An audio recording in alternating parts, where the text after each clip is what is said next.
Thank you everyone for joining us today. MP Van Bynen, thank you so much for being here and for giving us an update on the budget that was just released federally. So without wasting too much more time, I'll turn it over to you for your opening remarks. Thank you very much, Sandra. First of all, let me say that I appreciate very much this opportunity to talk about the federal budget. But before doing that, I do continue to compliment the Aurora Chamber in the way that you've been working with your members and also advocating on behalf of your members, not only at the provincial, but at the federal level. Let me start off by saying to your members that you are well represented. And that the Aurora Chamber is doing an excellent job as we go forward. First, we need to conquer COVID, and that means buying vaccines and supporting the provincial healthcare systems. It means enforcing our quarantine rules at the border within the country, and it means providing Canadians and Canadian businesses with the support that they need to get through the final third wave and the lockdowns and to come roaring back when the economy starts to reopen. Secondly, we need to punch our way out of this COVID recession. And that means ensuring that lost jobs are recovered as swiftly as possible and that the hard-hit businesses rebound quickly and are able to flourish.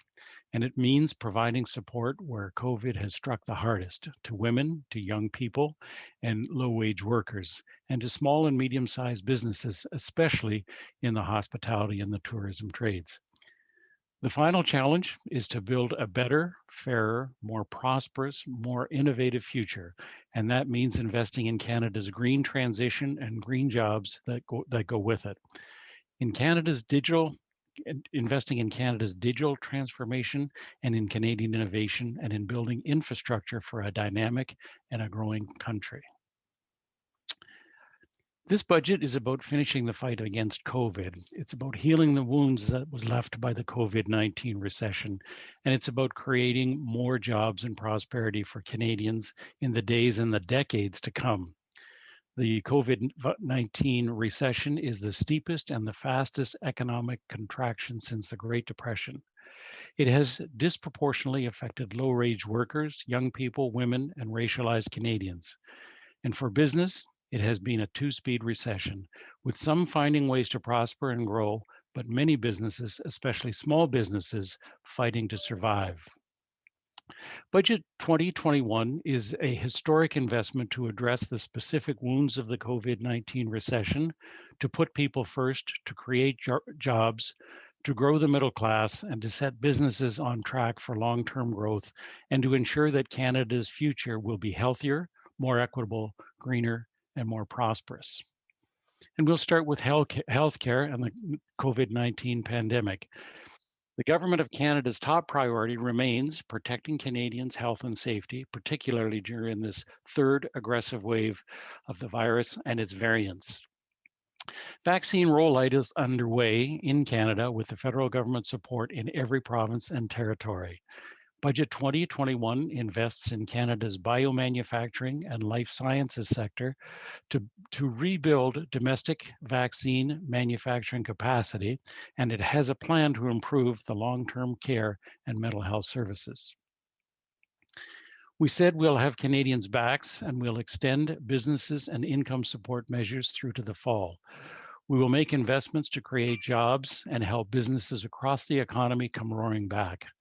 The budget will support almost 500,000 new training and work opportunities, including 215,000 opportunities for youth, support business in our most affected sectors such as tourism and arts and culture, and accelerate the investment in a digital transformation of small and medium-sized businesses. Budget 2021 is a plan that puts the government on track to meet its commitment to create 1 million jobs by the end of this year. A big part of that is early learning and childcare. Budget 2021 makes a transformative investment to build a Canada-wide early learning and childcare system. This is a plan to drive economic growth, a plan to increase women's participation in the workforce, and a plan to offer each child in Canada the best start in life. This plan will aim to reduce fees for parents with children in a regulated childcare by 50% on average by 2022, with a goal of reaching $10 per day on average by 2026 everywhere outside of Quebec. Budget 2021 will invest in almost 30 billion over the next 5 years to provide permanent and ongoing funding for childcare. This budget is also a plan for a green recovery that fights climate change. It helps more than 200,000 Canadians make their homes greener. It builds a net zero economy by investing in world-leading technologies that make industry cleaner and reduces pollution, helps Canada reach its goal of conserving 25% of our lands and oceans by 2025, and creates a good middle-class jobs in the green economy along the way. With respect to seniors, our government values the contributions that seniors have made and continue to make to our communities. We've taken action to combat poverty, including seniors' poverty. Our policies are showing positive results. 25% fewer seniors live in poverty than they did when we took office in 2015. And that is a direct result of the good work that our government has undertaken, including restoring the age of eligibility for OAS and GIS to 65 years of age, and increasing GIS for the most vulnerable seniors. Budget 2021 also proposes to increase OAS by 10% for seniors aged 75 and over, and will help lift more seniors out of poverty. Taken together, our government's ambitious and progressive measures are making a real difference for seniors' financial security. However, there still is more work to do. Canada entered the pandemic in a strong financial position. This allowed our government to take quick and decisive action, supporting people and businesses, and make today's historic investments in the recovery. The greatest danger to our economy would have been not to do enough. A strong fiscal support is necessary to prevent the economic scarring and to make sure that Canada's recovery leaves no one behind. Budget 2021 is a prudent plan that sets out new fiscal anchor that is committed to reducing the federal debt as a share of the economy over the medium term and unwinding COVID-19 related deficits. And this framework is a prudent and sustainable approach, with the federal debt to GDP ratio expected to fall to 49.2% by 2025, and the deficit would reach 1.1% of GDP in the same year. You know, when I first entered the House of Commons to take my seat in the 43rd Parliament, I did so with enthusiasm and optimism and a strong desire to make a positive difference for the constituents of Newmarket Aurora and for all of the citizens of this great country. And now, after this historic and ambitious budget, and despite the challenges that we've faced during the pandemic, I'm even more optimistic. I'm energized by the opportunities ahead, and I'm mindful of the trust that Canadians have given us. COVID-19 has been one of the greatest crises of our times. No nation has been immune, and here in Newmarket Aurora, we've shared in the suffering, the loss of life, the business closures, and the uncertain future of our restaurants and the fears of going back to school. And I want to acknowledge the remarkable courage, innovation, and compassion the people of Newmarket and Aurora have shown, and their willingness to unite for a common good. This is the foundation on which we can build back better. First, as I said, we need to conquer COVID-19, and that means buying vaccines and supporting provincial healthcare systems, and it means enforcing our quarantine rules at the border and within the country. As we speak today, over 13.7 million vaccine doses have been delivered to the provinces and the territory, and next week we'll be getting another 2 million doses, including our first 300,000 doses of Johnson & Johnson. Excuse me. We need to continue to vaccinate as quickly as possible. Something might have slipped here, but I'll continue. Can you still hear me, Sandra? Yeah, I can. You just went, your picture just went black for a moment, but otherwise we can hear you. Yeah. Okay, thanks. So I'll go back to as we speak here today, over 13 million vaccine doses have been delivered to the provinces and the territories, and that includes the Johnson & Johnson doses. But we need to continue to vaccinate as quickly as possible, keeping Canadians safe. while providing financial and human resources needed in the areas that are most highly impacted.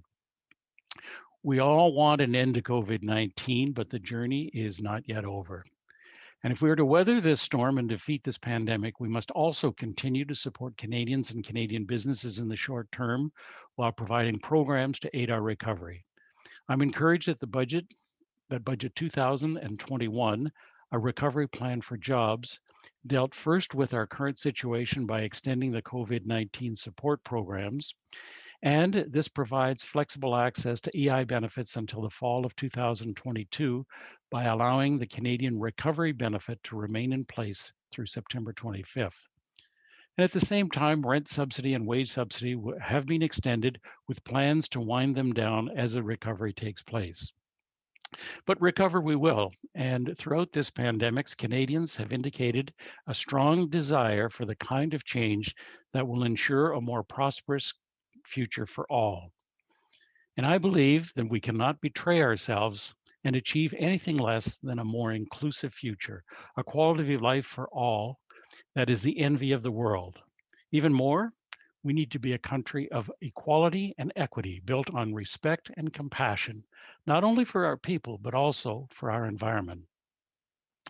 In leading up to this budget, I consulted with the residents and business on their ideas and suggestions for Budget 2021 through teletown halls, through chambers of commerce in Aurora and Newmarket on Zoom calls. And although there have been as many questions as there has been suggestions, I really appreciate the input and the time from our constituents, making sure that their voices were heard. And I believe they were heard with remarkable clarity and inspiration. Let there be no questions. Jobs, good jobs for Canadians, has to be at the forefront of the economic recovery.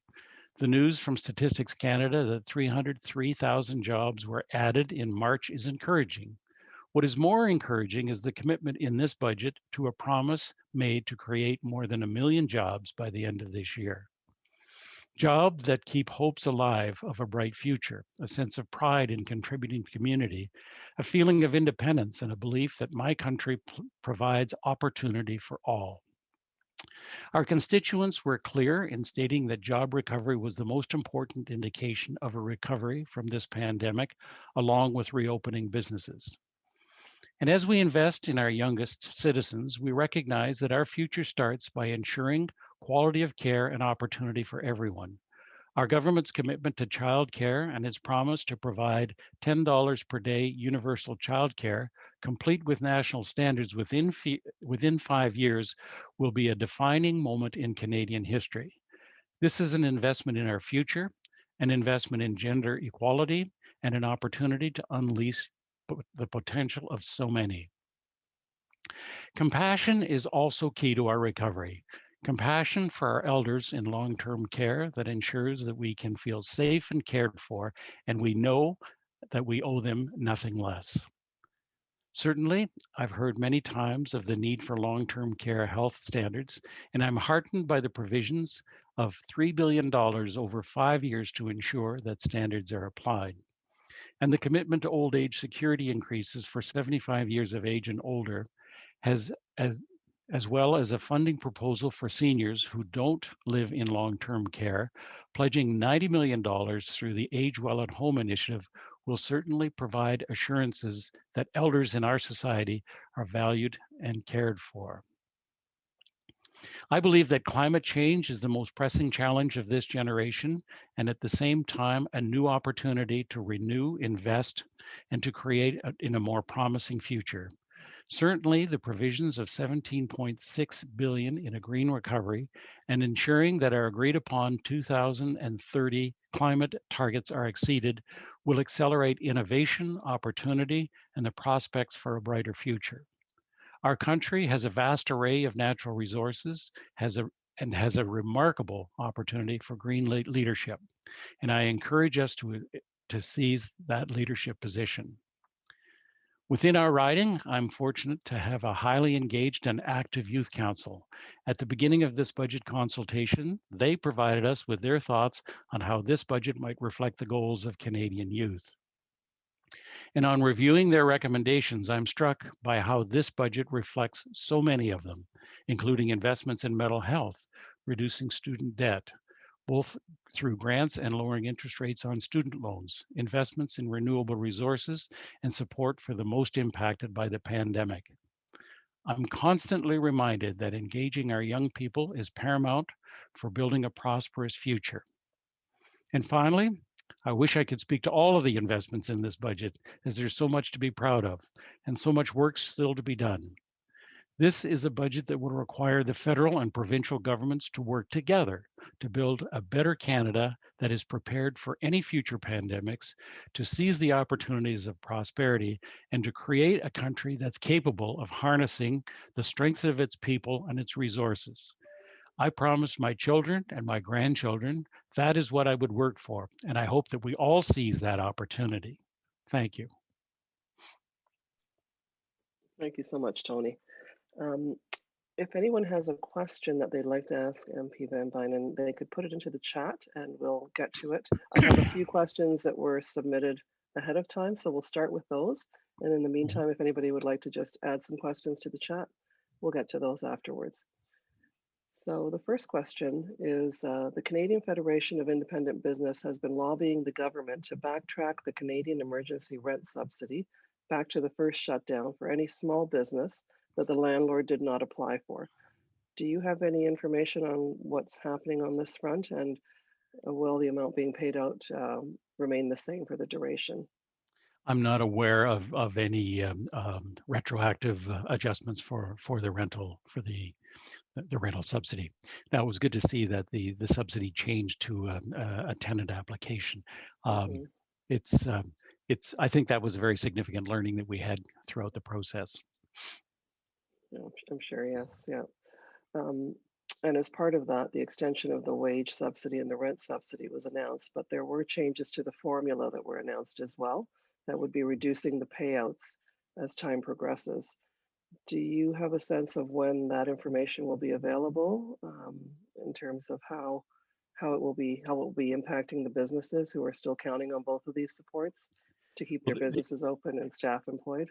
so the intention of the reductions through these support programs will be to coincide with the recovery of the or recovery from the pandemic. So the intent would be that it would be implemented as the economy starts to restart itself. There is I think a provision for it to be extended beyond. I think there was a July implementation that was contained in the budget. But if necessary, and if the budget is not restarting, I think that would need to be a reconsideration. Okay. Um, so the other part of it is the Canada Recovery Hiring Program. So Mhm. and employers can claim this subsidy or the wage subsidy, but not both. We know that businesses have struggled with the complexity of some of the subsidies, and we Mhm. want to make sure that the information on how these subsidies will work is clear and easy for our members to access.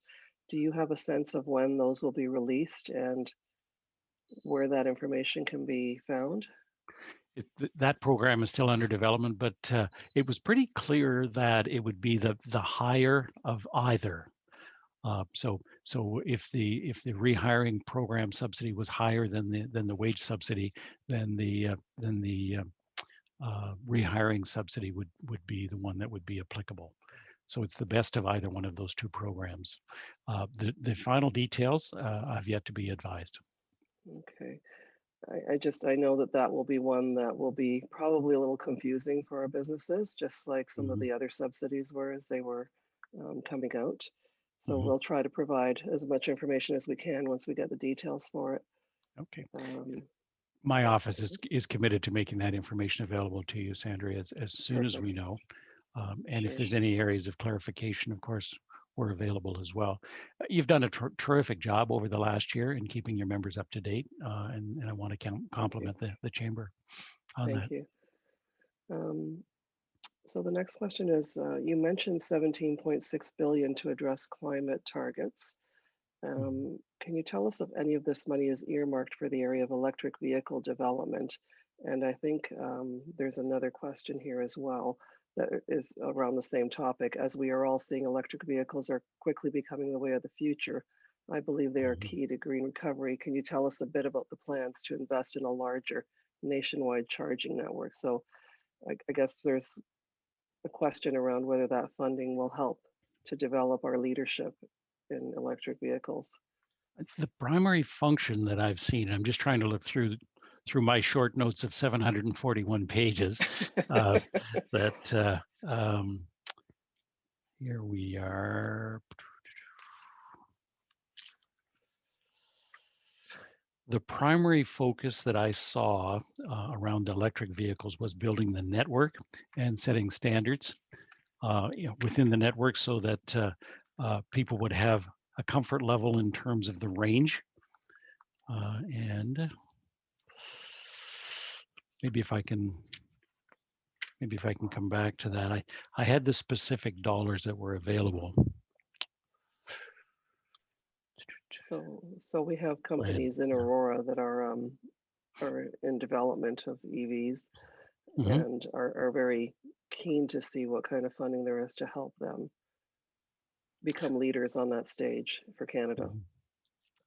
I could get that back to you, Sandra. Okay. I'll Yeah. continue trying to thumb my way through this. Yeah. Okay. Are there any other questions? I've sort of gone through all the questions that are in the chat right now. Anyone else has a question that they'd like to type in?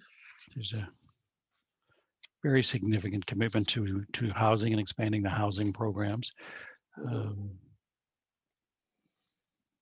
That's definitely something that's Yeah. come up a lot in terms of the real estate market and how difficult it's become for young Yeah. people to purchase houses and what that does to our um, available employees in certain areas. Yeah. So the numbers I found the numbers. Oh, good. uh, Okay. there's 56.1 million over 5 years that's being committed towards electric vehicles, and an additional 16.3 million and 13 million to develop and implement codes and standards for EV charging stations. So that's the first focus, is to build confidence in buying the electric vehicles and Mhm. knowing that they've got a range that would help them. And with respect to housing, is a very aggressive housing program, Sandra, Mhm. that's coming forward. Um, here we are. Um, Now, and there's a really great website, which is Canada Budget 2021. And there are a number of chapters there that focus on some of these areas. That I'd encourage people to take a look at that, because it goes into a considerable amount of depth. But there's $2.5 billion being made available through the Canada Mortgage and Housing Corporation to make more funding available for mortgages. $1.5 billion is being invested in the rapid housing program. And out of that, 25% of the units will be directed towards housing for women or people that are escaping domestic violence. It represents 4,500 new affordable housing units, and that's in addition to the 4,700 units that were being funded through the fiscal economic statement.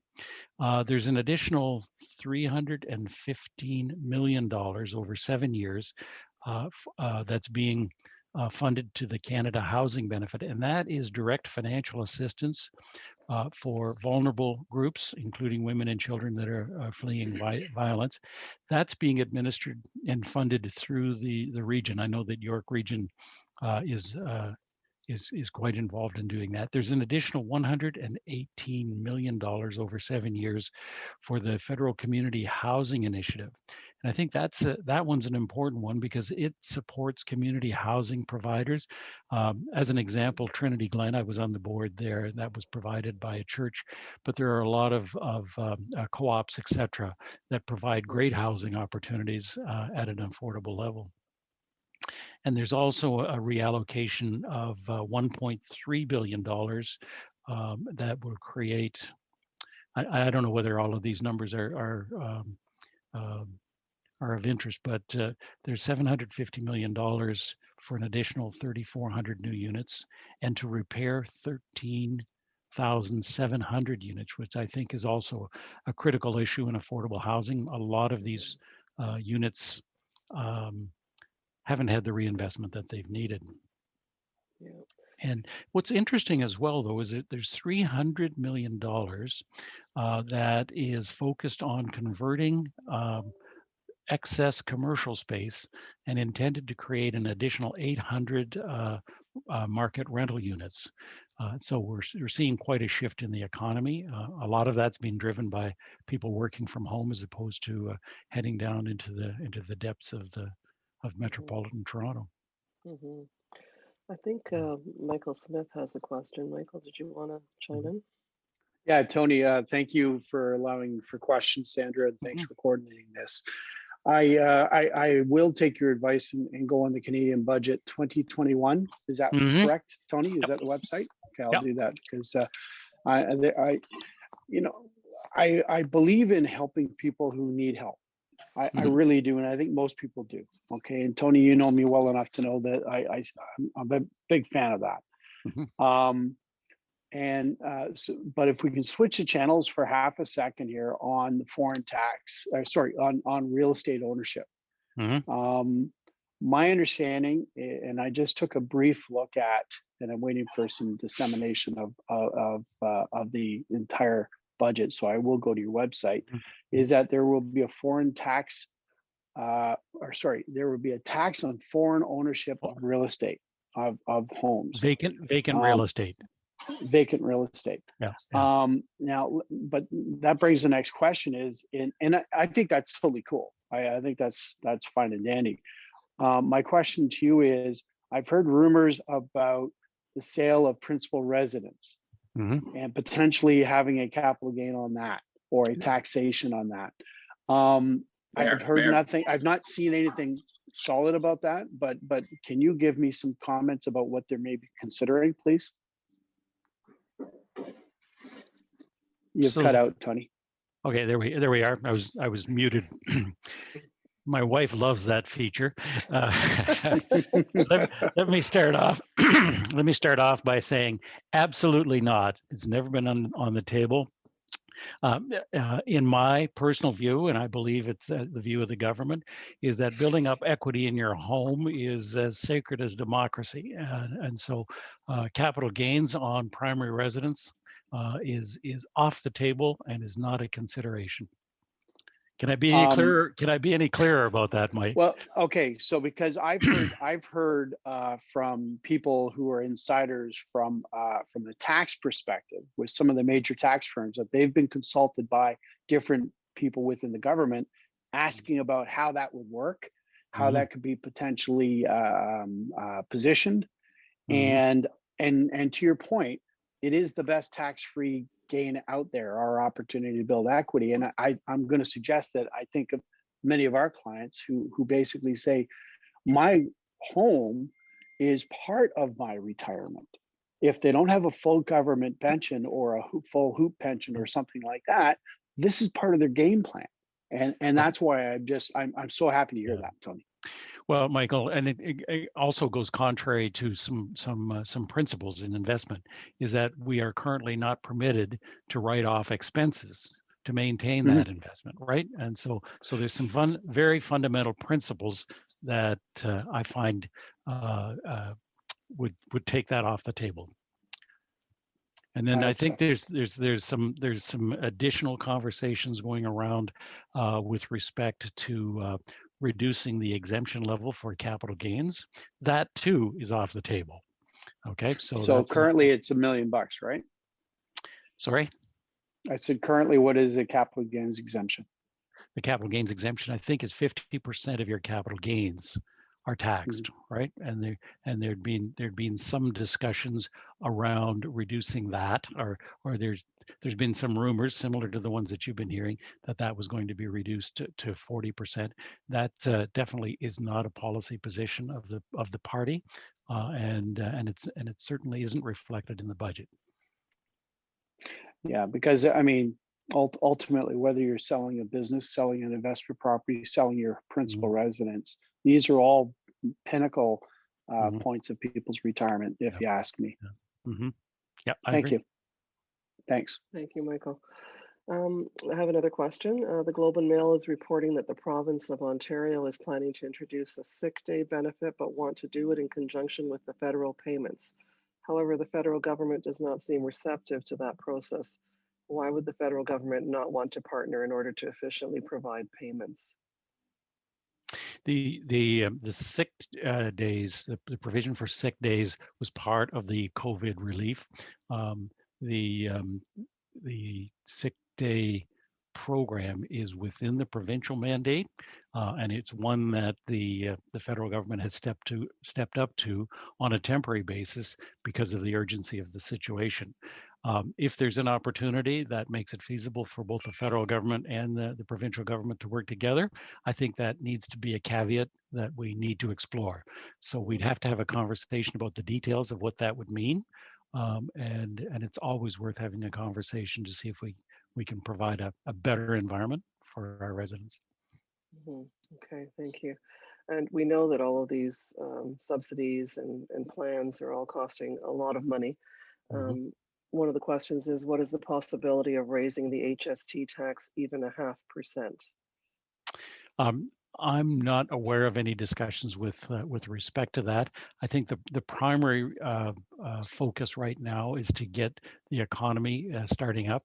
I did have the opportunity to sit in on a discussion with the parliamentary budget officer, and that's an independent review of the recovery program.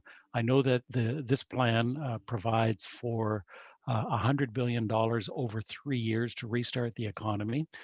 What I heard very clearly from the parliamentary budget officer is that the recovery will probably be strong enough within 18 months that we would be back to where we were pre-pandemic. And so it reinforces the strategy that the repayment of the debt that we've incurred will be based on an economic recovery. More people working, more people having income, more people paying income tax. So it's the recovery of making sure that the budget recovers to the point where we can digest the debt that's been incurred. Now, having said that, we've extended an awful lot of the government debt into long-term commitments. And so the funding is locked in for as much as 30 years at these lower rates. Mhm. Okay, thank you. Um, any other questions? Does anybody have anything else they'd like to add or a question they'd like to ask?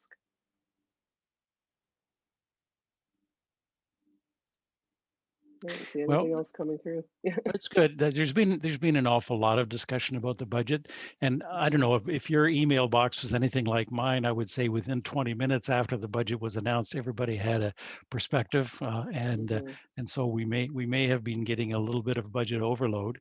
But if there are any questions that our office can help with, certainly we're happy to do that. I'm quite excited about what this offers, and that it's focused on things that I think that are important, values that we have as a community. Thank you. And I think we all feel that both of our governments, all levels, all three of our governments at all levels have been doing a good job through this and working together and trying to get the best support they can out to Yeah, our yeah, businesses and individuals. So yeah. thank you for that. Yeah. I've said over and over and over again, this is no time to be wagging fingers at each other. It's a Mhm. time to demonstrate your commitment to doing what's right for your community. Mhm. Yeah, that's the right attitude. Thank you. Thank you. So if there's no other questions, I guess that concludes the session today. Great. Give everybody one more minute, but I don't see anything coming in. So thank you. Thank you, Tony. Appreciate you being here with us today. It's always good to have you. I always value the relationship with the Aurora Chamber. And again, I can't say it often enough. You've been invaluable in terms of the way you've supported your members and you've been able to provide advice. And I thank you for that as well, Sandra. Thank you. Thank you very much for the kind words. Take care. Have a good day, everybody.